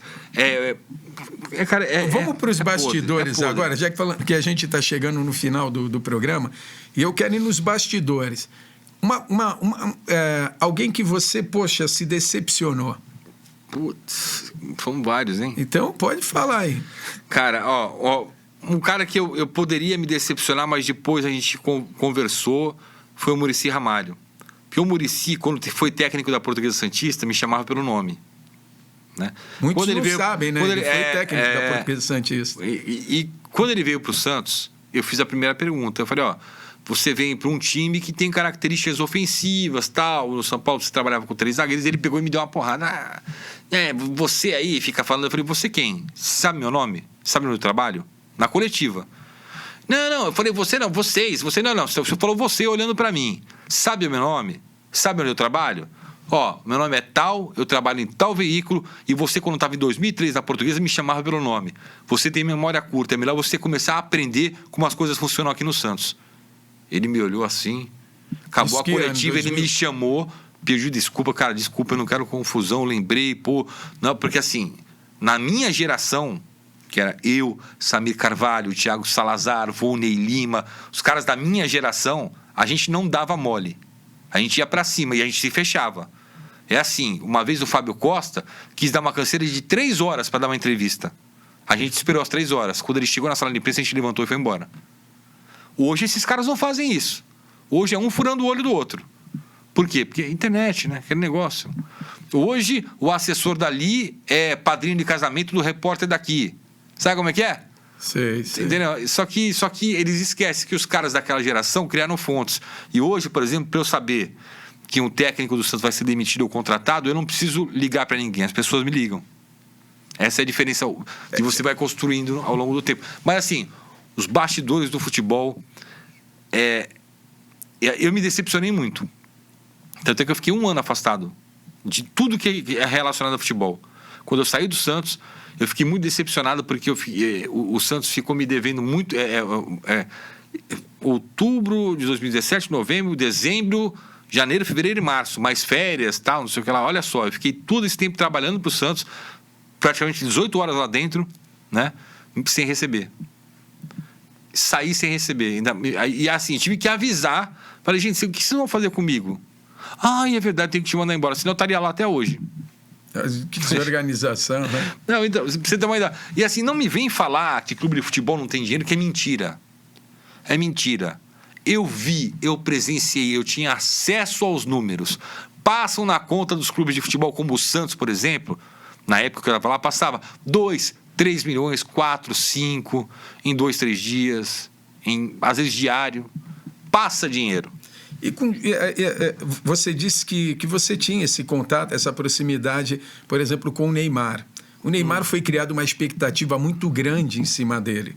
Por que você acha que o Neymar não chegou a ser o melhor do mundo? Ou se o Neymar que você conheceu, é claro que ele amadureceu, hoje é um homem, mas o que você vê de tão diferente? Se correspondeu às suas expectativas dentro daquilo que você via lá no início? Como é que você vê o Neymar? O Neymar é um gênio, tá? Com a bola no pé é um gênio. É um dos maiores que eu vi jogar. Assim, eu não vi o Pelé jogar, tá? Eu nasci em 74, quando o Pelé estava parando. É um dos maiores. Só que o Neymar virou hollywoodiano. Interessa mais para todo mundo, pro geral, o que o Neymar faz fora das 4 linhas do que dentro de campo. E quando você desvia o foco, fica difícil do Neymar atingir o objetivo que é ser o melhor do mundo. Mas você falou que interessa mais aos outros, mas e o Neymar? Então, a postura dele? O Neymar, ele vive. O Juninho sempre foi assim desde pivete. Assim, ele tinha jogo, treino pelo profissional, primeiro treino. Antes do treino do profissional, ele pegava o chinelinho e ia pra praia. do Canal 2 jogar bola com os amigos. Ele sempre foi isso. Os amigos dele que estão com ele até hoje são os amigos que jogavam bola com ele. O pessoal chama os parças. Jogavam bola com ele na praia. São os caras que estudaram com ele em colégio público. Você entende? Muita gente não conhece a história do Neymar. Não é por aí. Eu acho que exageram nas críticas ao Neymar. Tá? Só que esse lado hollywoodiano dele, queira ou não queira, afeta também os críticos do futebol. São as pessoas que elegem os melhores. Porque não dá, por exemplo, o Neymar, se ele arrebentar na Copa do Mundo agora, não tem como ele não estar entre os melhores do mundo. Não existe essa possibilidade. E o Neymar tem essa Copa e a próxima Copa do Mundo. E vou falar agora para a tua audiência um furo de reportagem. Na próxima Copa do Mundo, quando o Neymar tiver 34 anos, ele vai estar vestindo a camisa do Santos. Porque daqui a 3 anos, em 2025, acabou o contrato com o Paris Saint-Germain, ele volta para o Santos. Ele garantiu isso para você? Né? Então, muitos atribuem que a carreira do Neymar não atingiu um êxito maior devido à influência do pai dele. Qual é a tua opinião a respeito disso? Cara, o seu Neymar, assim, é uma pessoa também que eu considero bastante. Um cara que eu gosto muito, que eu trocava muita ideia antes mesmo do Neymar começar a estourar. É assim, ele gerencia a carreira do filho. E ali, a relação profissional deles não é uma relação de pai e filho. É de um gestor e do gerenciado. É assim. O pai do Neymar, ele faz ou busca o que é melhor para a carreira do filho dele. O que ele entende que é para a carreira do filho dele. Sempre com o aval do Neymar. Sempre. Foi escolha errada o Neymar sair do Santos para o Barcelona? Não. Da forma que saiu, foi porque conduziram errado. Conduziram muito às escuras o negócio, né? Foi errado o Neymar sair do Barcelona para o Paris Saint-Germain? Não. Olha o Barcelona hoje, sofrendo com o fair play financeiro. Então, o staff do Neymar é muito bom, está muito à frente das coisas. Tá? Agora, chega na França, o moleque começa a ser odiado. Como é que vão odiar o Neymar? Os caras vaiaram até o Messi, pô. Né? O Neymar vai... Escreve o que eu estou te falando, Silvio. O Neymar vai ser o melhor do mundo. Ele vai ser o melhor do mundo. E ele está com 30 anos e vai ser agora. O moleque está pronto para arrebentar. Ele sabe.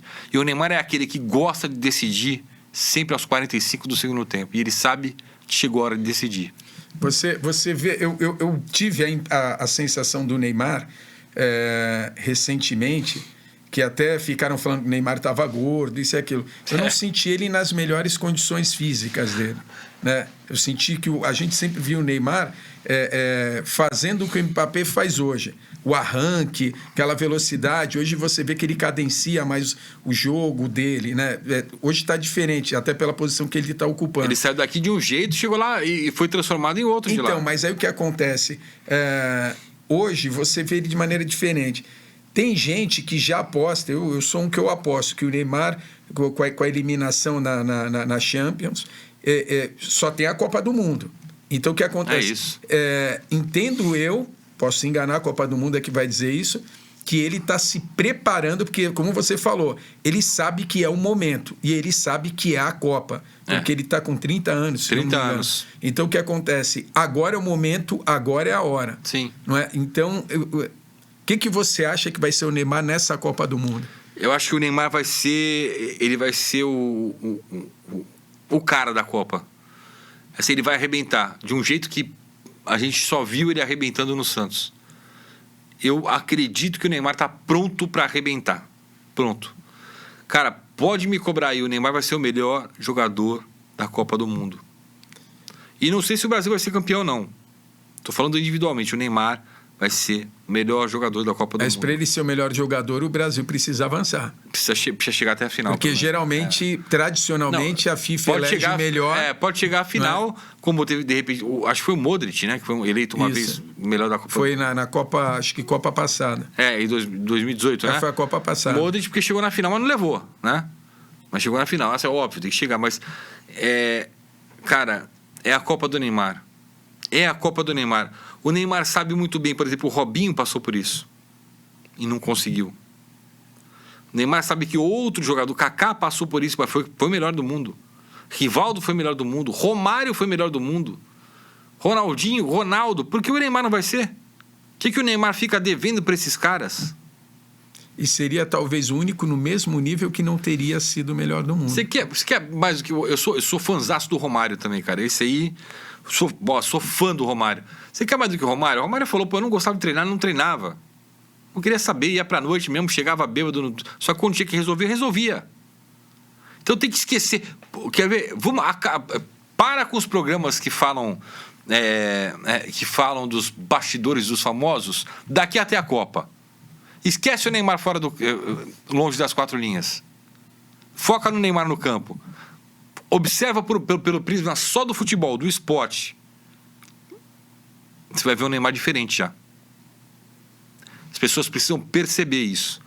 É que Neymar relaciona o quê? A festa, aos parceiros, a garotas, redes sociais. Tá. É isso. Agora vamos lá, que chegamos aqui no nosso limite do tempo.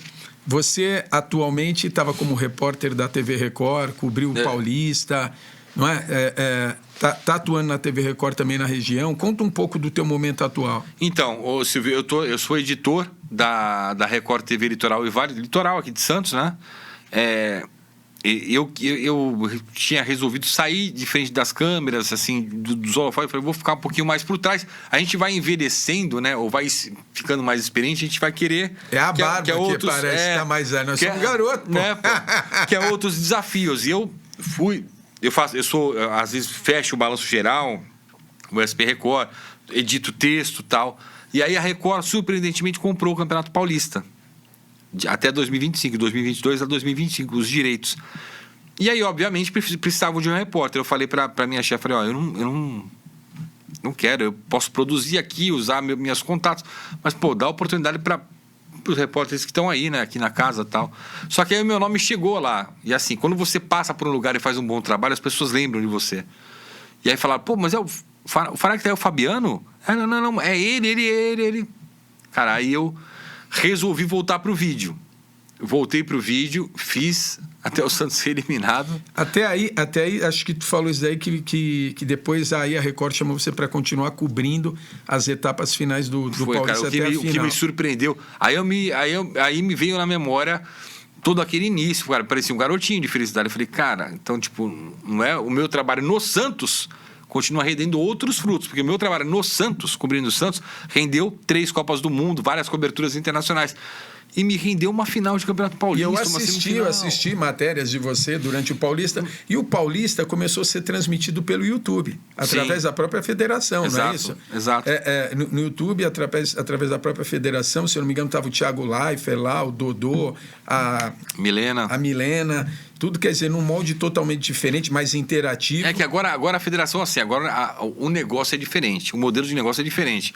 Não é só a TV aberta, tem streaming TV aberta é um valor, tá aqui o pacote de jogos é seu. TV fechada é isso aqui. Streaming é isso aqui, federação, isso aqui é meu. Acabou. E aí negocia agora em 4 frentes. E eu sei que o Fabiano entrou também pro meio do YouTube. Cara, entrei. Cara, isso foi engraçado. Fala o teu canal aí. E Só da Santos. Pô, a vida toda cobrindo o Santos. O nome do teu canal? E Só da Santos. E Só da Santos. Tipo, aí, galera, E Só da Santos. Peguei de um trecho da música da torcida. E aí, o que acontece? Já tá com quantos inscritos lá? Cara, tá chegando a 30 mil. Olha que bacana. Aí, gente, vai lá. Vamos bater 31, 32 mil. Vai lá.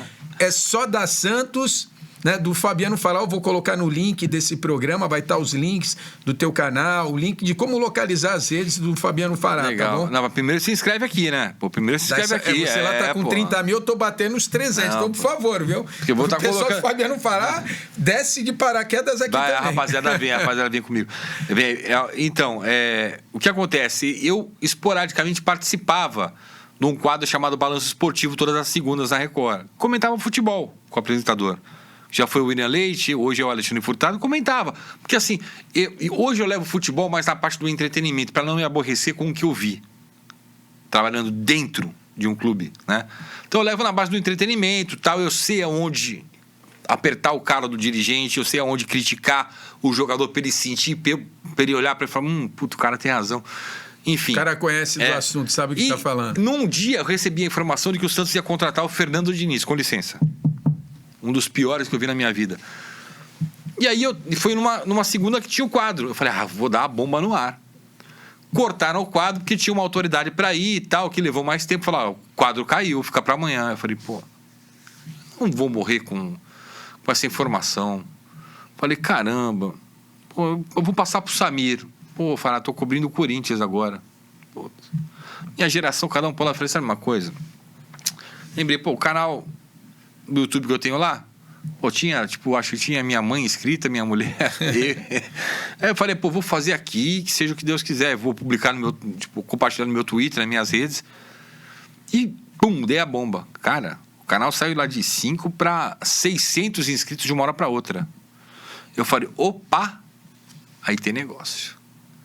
Aí eu fiz mais um vídeo com mais uma bomba. Quando o cara ia chegar, o Diniz ia chegar, pum, pulou para 2.000. Eu falei, vou estudar essa plataforma. Fui estudar como é que funciona o algoritmo, como é que... Há quanto tempo já? Cara, tem 1 ano o canal só. Só 1 ano? Só 1 ano. Caçula. Tem 1 ano, quer ver? Eu não sei até quantos vídeos publicados, cara. É que eu publico, em média, 3 vídeos por dia. Eu consigo 3 conteúdos por dia. Porque assim, eu comecei com um dia sim, dia não. Você falou que tua esposa também te auxilia. Ela faz tudo, a Lúcia faz todo o roteiro. E assim, ela cuida das minhas redes sociais, que eu sou meio... Eu não tenho paciência pra hater. Essa é a verdade. Eu sou meio ignorante às vezes, principalmente no Twitter, né? Que é um lugar meio de ódio. Mas aí ela cuida. E eu não tenho muita paciência. Mas ela roteiriza todo, você vai falar hoje, tem esse assunto que é legal, esse, e a gente vai, tá aqui, eu fiz, são 673 vídeos só. Pô, é vídeo pra caramba. Mas assim, para 1 ano é muito vídeo, mas muito, se você vê... Porque se a semana tem 52, se fosse 1 por semana, seria os 52. 600, porque se você pega, por exemplo, um canal que tem esse número de vídeos... E o número de inscritos vai ser bem menor. E o tempo de vida vai ser bem menor, entendeu? E eu comecei a ver, aí eu comecei a estudar o algoritmo. Eu falei, eu vou brincar com esse algoritmo aqui. Tal.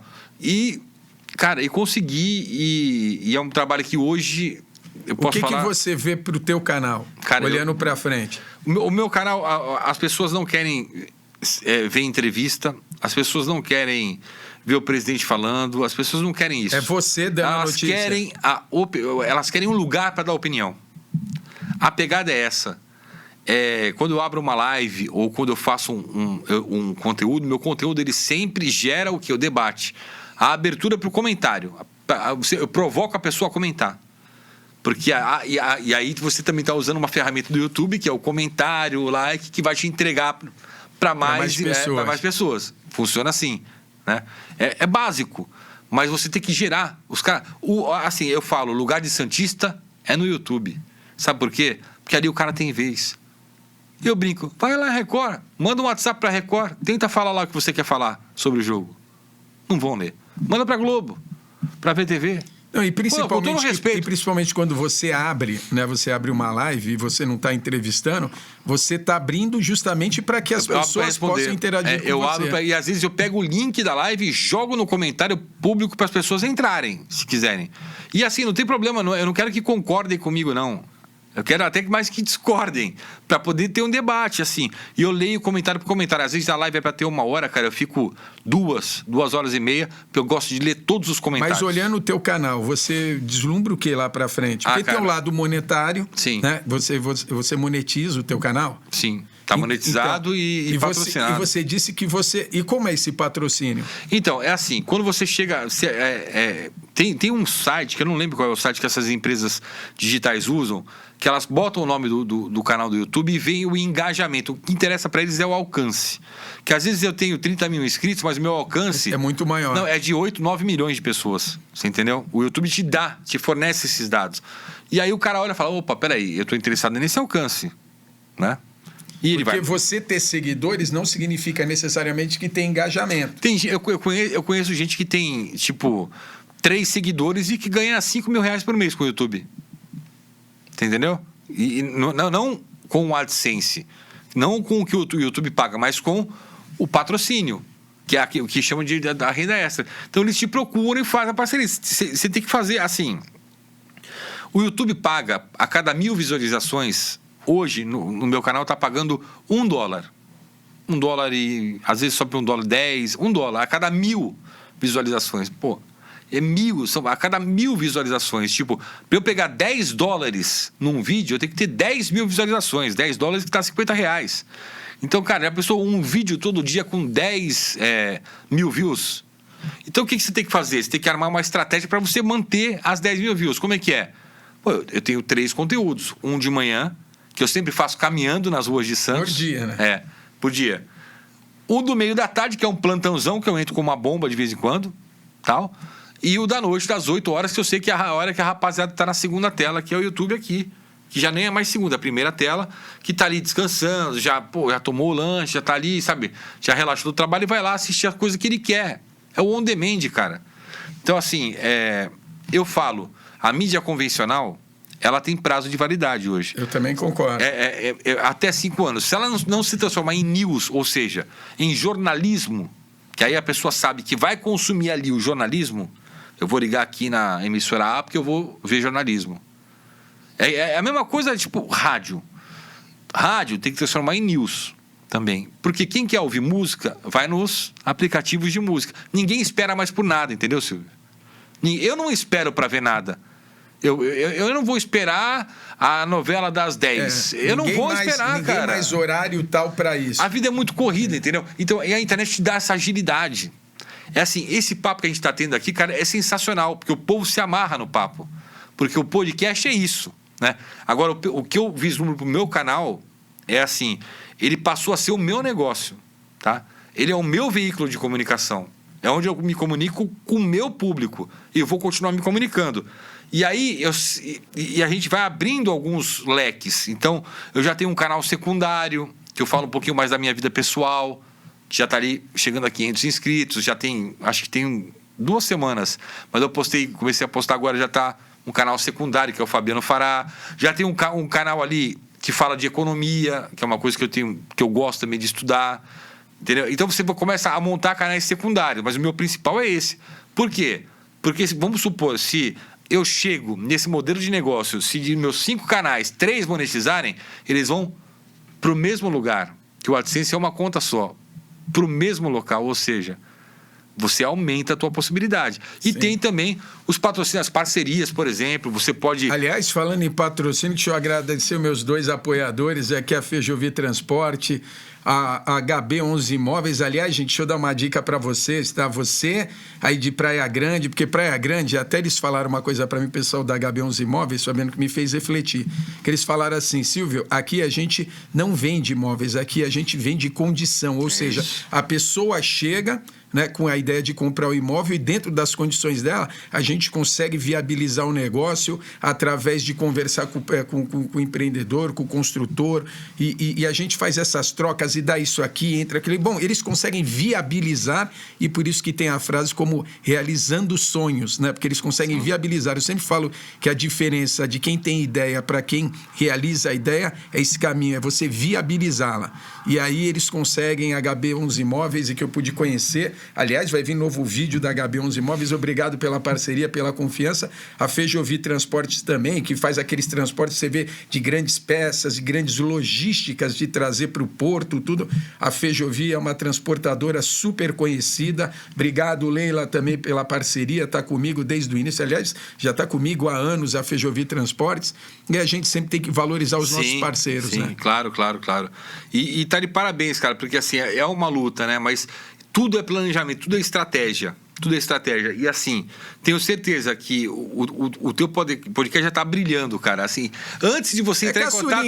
Antes de você entrar em contato comigo, eu sou tão fissurado em podcast que antes de você entrar em contato comigo, eu já assistia. Aí quando você falou, eu falei, pô, é claro que eu vou. Aliás, deixa eu só E eu te falei quais que eu assisti. Quando eu cheguei aqui, eu falei, assisti esse, né? Aliás, gente, eu já estourei o tempo, mas eu vou contar só uma coisinha. Eu falo demais. Há anos, eu vejo o Fabiano de passagem, às vezes a gente troca alguma informação informação, conversa, a gente troca assim, conversamos menos do que deveríamos, mas conversamos também às vezes pelas redes sociais. E o Fabiano, além de eu admirar, eu tive a oportunidade, quando eu entrei como comentarista da Santa Cecília do Carnaval de Santos, eu não sei se não me lembro agora se foi 2000, que eu sei que foi um ano com o William Tavares, que está na ESPN, Sim, grande William. ano com você e o outro ano com o Rubinho. Sim. Rubinho, esqueci agora, que foi vereador no Guarujá, está na Santa Cecília, às vezes está lá no Esporte por Esporte. E eu fui comentarista do Carnaval na época, eu fui o único comentarista do Carnaval. Filho. O Nelsinho, né? Nelsinho Foi filho. presidente da Amazonense também. Isso, da Amazonense, que é ligado lá no Carnaval. Então, o que ocorre? E eu tive a oportunidade na época, e o Fidalgo me deu essa oportunidade, sou muito grato. Antônio Marques Fidalgo. O Fidalgo, contar um trechinho rapidinho, que quando eu fui para Santa Cecília, geralmente você tem que levar um programa piloto, que era o projeto Clube do Samba, você tem que levar um programa piloto. O Fidalgo gostou, eu bati um papo com o Fidalgo 40 minutos, e naquela troca de ideia, ele não me pediu um programa piloto. Eu fiz de imediato o primeiro programa, montei toda a estrutura, fiz o primeiro programa e já levei o primeiro programa. E o Fidalgo gostou tanto, e aí eu construí esse horário do samba na Santa Cecília, que era domingo às 2h30, que antecedia o Carnaval, e ninguém queria. Por isso que eu falo, não tem nada ruim, tem o que você é capaz de transformar. Exato. E transformei no horário do samba na Santa Cecília, que depois, quando eu não estive mais na Santa Cecília, se tornou o horário do samba oficial, que era roncando os tamborins, coisas assim, e tinha um ensaio geral. Esquentando os tamborins, o ensaio geral, que eu também fui apresentador em 2009. Então, o que acontece? Eu fiquei em 2007, 8 e 9, e sou muito grato ao Marcelo Teixeira, ao Fidalgo. Tem que voltar, pô. Sensacional. Eu tento sair do samba, mas não me deixa. Vou mandar mensagem pro doutor Marcelo. Doutor Marcelo Ele tá para vir aqui. Não, ele tá para vir aqui, já conversei com ele já aceitou, só estamos alinhando a agenda. Cara, Marcelo Teixeira vai vir aqui. Ele vai me matar, porque eu falei que ia tomar um café com ele. Eu vou mandar o link desse podcast para ele também. Antes do Natal. Ele, Fabiano, vem tomar. Porque a minha esposa estava trabalhando na Santa Cecília FM, antes de ir para Guarujá FM. Aí vem tomar um café comigo amanhã, tá bom, pô. Cara, e o Marcelo Teixeira, ele tá todo antenado agora, né? Ele vive nas redes sociais, né? Tá lá postando. É uma pessoa sensacional, assim. Você sabe, eu fiz um documentário sobre o pai dele, né? Quando eu trabalhava lá. Dr. Milton. Que era o Projeto 75, quando o Dr. Milton Teixeira fez 75 anos. Eu descobri até a casa, achei uma foto do Dr. Milton jogando bola na rua. Eu vou ter que trazer o Fabiano aqui novamente, gente, que eu tô chegando no final.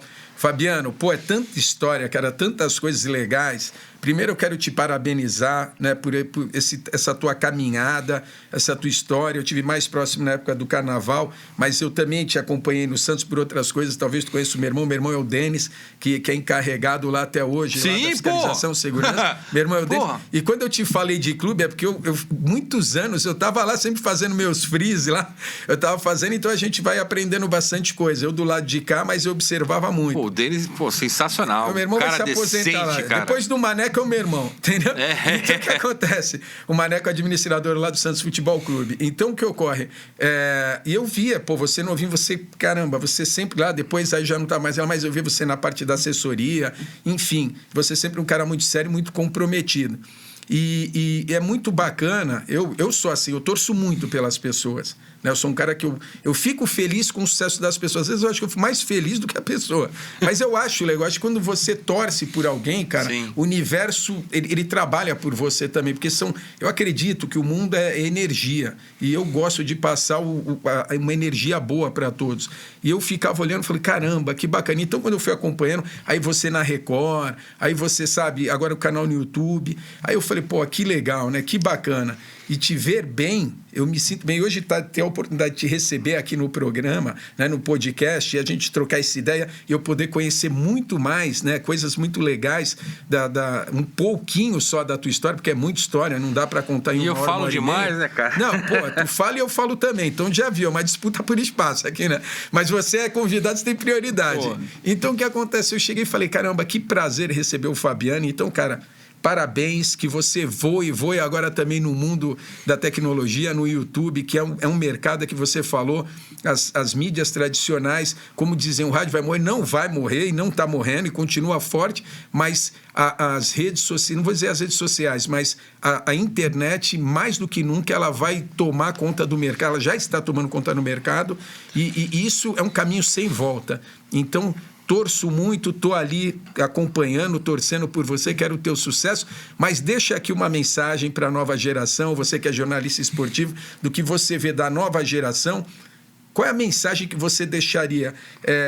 Olha, um alerta, cuidado com isso, e uma sugestão positiva que você vê da nova geração. Pode olhar ali para a câmera lá e falar para o pessoal. Silvio, primeiro eu quero te agradecer muito, cara. Eu falei no início, é o primeiro podcast presencial que eu faço aqui, primeiro podcast que eu participo, e é uma honra, porque eu já era posso falar, ouvinte / espectador no YouTube. Então, e você é uma pessoa que é uma referência no mundo do samba. E, você é irmão do Denis, cara. O Denis é um cara sensacional.